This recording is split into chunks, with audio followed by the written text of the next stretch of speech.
Assalamualaikum warahmatullahi wabarakatuh. Perkenalkan, nama saya Lutfiana Putri dari jurusan Tadris Ilmu Pengetahuan Sosial.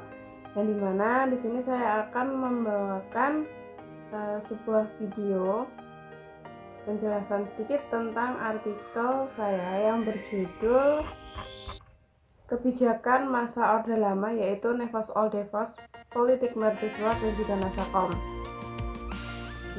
Langsung saja. Yang pertama mengenai masa Orde Lama. Masa Orde Lama itu disingkat dengan Orla, yang dimana masa ini memiliki atau menggunakan sistem kepemimpinan yang masih menggunakan demokrasi terpimpin. Pemerintah pada masa Orde Lama berlangsung pada tahun 1945 hingga tahun 1965. Dengan jangka waktu yang cukup lama ini, Indonesia menggunakan demokrasi terpimpin dan kabinet parlementer. Pada masa tersebut juga menggunakan demokrasi terpimpin yang ditetapkan oleh Presiden Soekarno, yang dimana di dalam demokrasi terpimpin tersebut banyak terjadi pro dan kontra. Jadi di dalam Orla sendiri, di dalam kepemimpinan menggunakan sistem terpimpin sendiri juga banyak pro dan kontranya.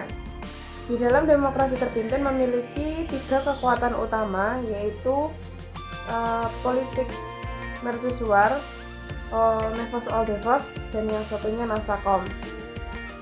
Dapat dikatakan dalam Nevos Oldevos yang dimana terdapat kekuatan untuk adanya pembebasan dan untuk bisa merasakan kemerdekaan yang sesungguhnya, yang menggunakan jalur diplomasi dan politik, tetapi tidak jarang juga yang menggunakan jalur militer. Jadi di Nevos Oldevos ini lebih banyak menggunakan jalur diplomatik untuk mencari kebebasan dari suatu negara. Kalau politik mercusuar adalah proyek yang sangat besar atau spektakuler yang bisa dikatakan sebuah mega proyek. Dikatakan seperti itu, proyek yang cukup besar dan memiliki dampak yang besar juga untuk negaranya.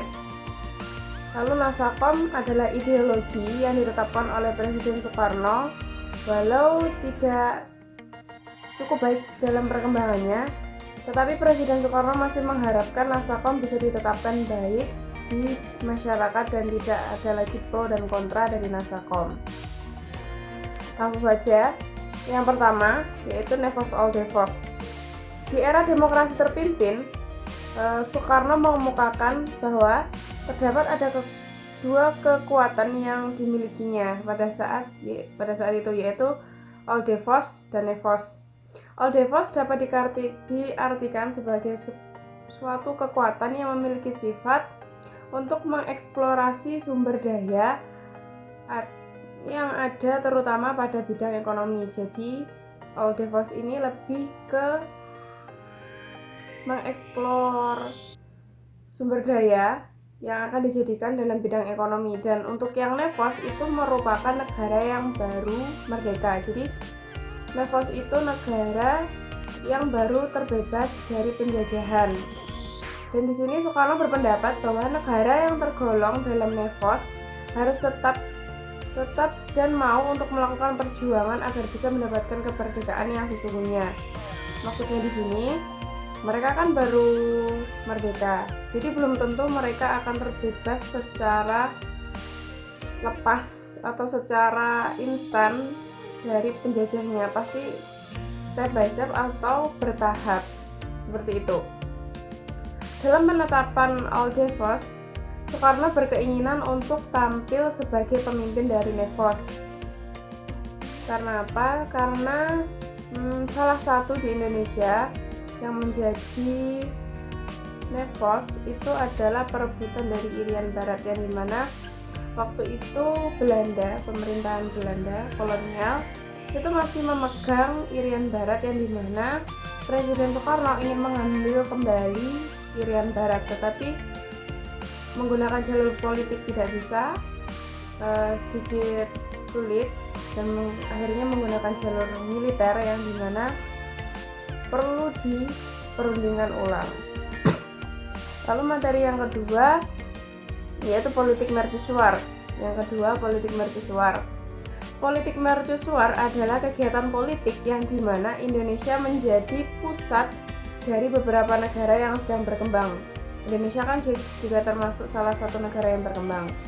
Jadi Indonesia itu bisa dikatakan sebagai pusatnya dulu, tapi nggak tahu sekarang.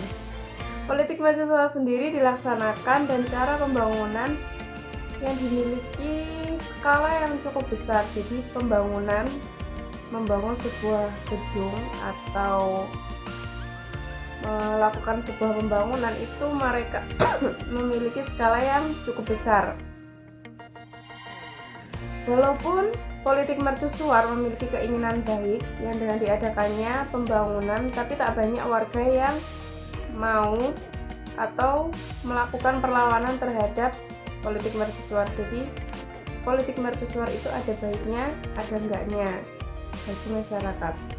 Karena banyak masyarakat yang takut akan terjadinya krisis ekonomi yang besar jika pemerintah melakukan pembangunan yang berskala besar, karena di masa Orde Lama juga ekonomi atau pendapatan mungkin belum stabil, makanya banyak masyarakat yang menentang kalau pembangunan dengan berskala besar itu akan berdampak pada perekonomian mereka juga, yang dimana mereka kan masyarakat juga masih membutuhkan pendapatan yang cukup untuk memenuhi kebutuhan mereka sendiri. Proyek mercusuar sendiri pada masa demokrasi terpimpin masih memiliki kaitan yang erat dengan kondisi sosial politik Indonesia yang bersamaan dengan perkembangan model arsitektur dunia pada masa itu. Politik mercusuar sendiri dilaksanakan pada tahun 1959 sampai dengan 1965.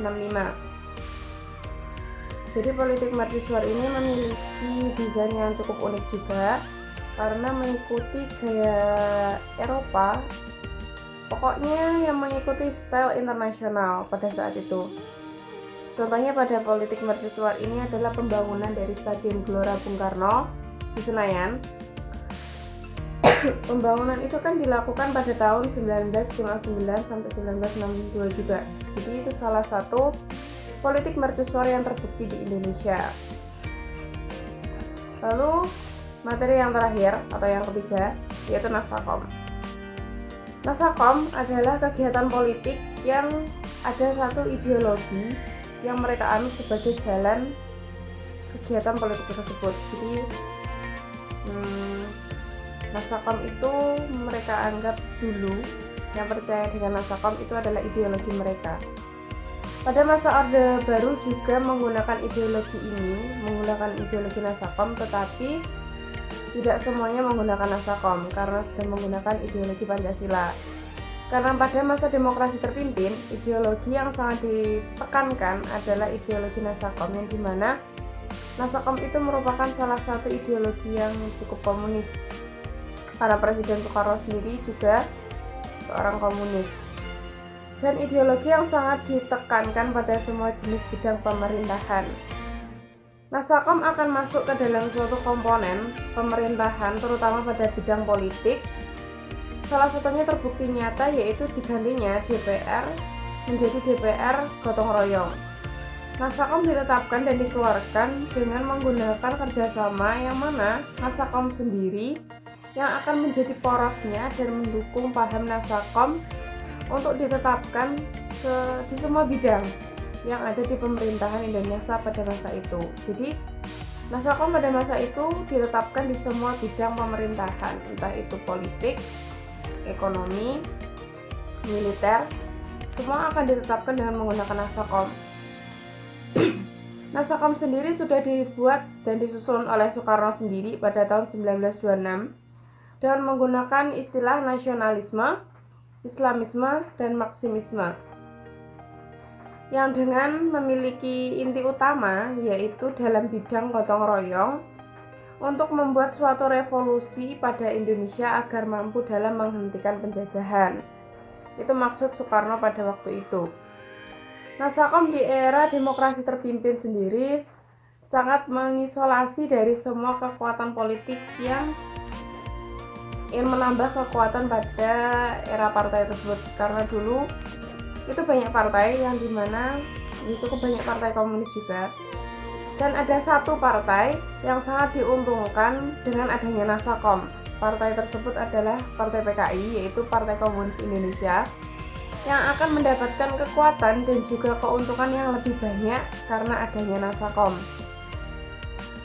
Karena jika satu orang itu percaya dengan ideologi Nasakom, mereka pasti akan menggembor-gemborkan ideologi tersebut kepada orang lain, dan mereka akan mengajak orang lain tersebut untuk ikut menggunakan ideologi Nasakom, yang dimana itu akan menguntungkan bagi Partai PKI sendiri, karena mereka akan mendapatkan banyak dukungan dari orang-orang yang dimana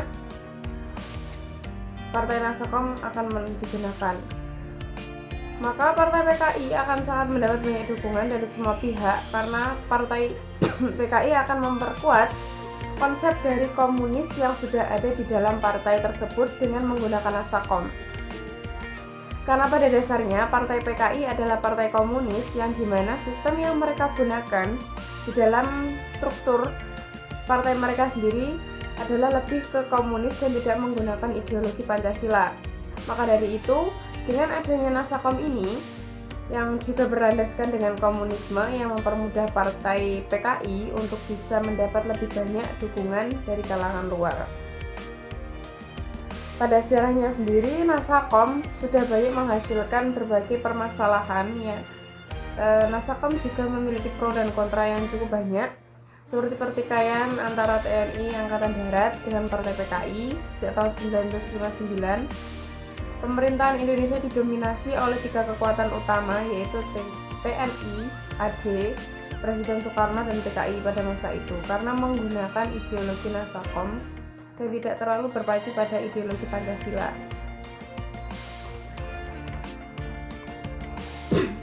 Menurut saya, itu yang bisa saya jelaskan dari artikel yang saya buat untuk tugas akhir dari sejarah kontemporer.